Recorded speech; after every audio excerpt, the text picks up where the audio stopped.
মায়েরে খাবি চাইয়া থাকবি খানতে পারবি না, বেশি পাল পারিস না, পালাইবার জায়গা পাবি না।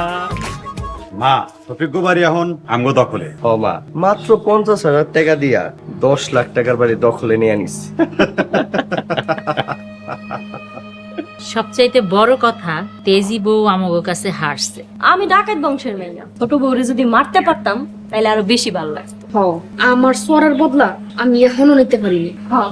প্রথম যখন শুরু হয়েছে মাইল খেয়ে গ্রাম ছেড়া পালাইবো। হ, ঠিকই কইছো।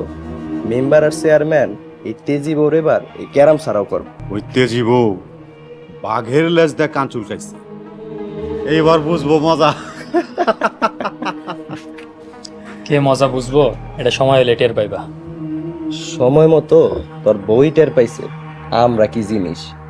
তুই তোর বউর পক্ষ নিছিলি না? আমি আমার বউয়ের পক্ষ নেইনি, আমি সত্যের পক্ষ নিছিলাম। কই সত্যর জয় তো হইল না।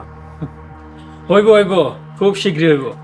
বেশি পাল পারিস না, পালাইবার জায়গা পাবি না, মায়েরে খাবি চাইয়া থাকবি খানতে পারবি না, বেশি পাল পারিস না, পালাইবার জায়গা পাবি না।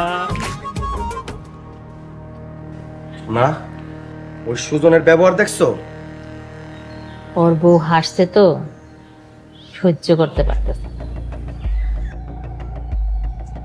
কিন্তু মা, ওর কথায় কিন্তু রহস্যর গন্ধ পাইতেছি।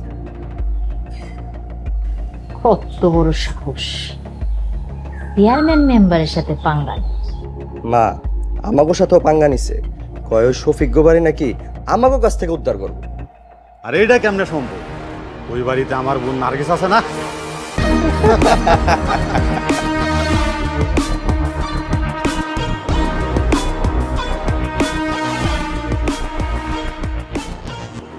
কি খুশি খুশি লাগতেছে?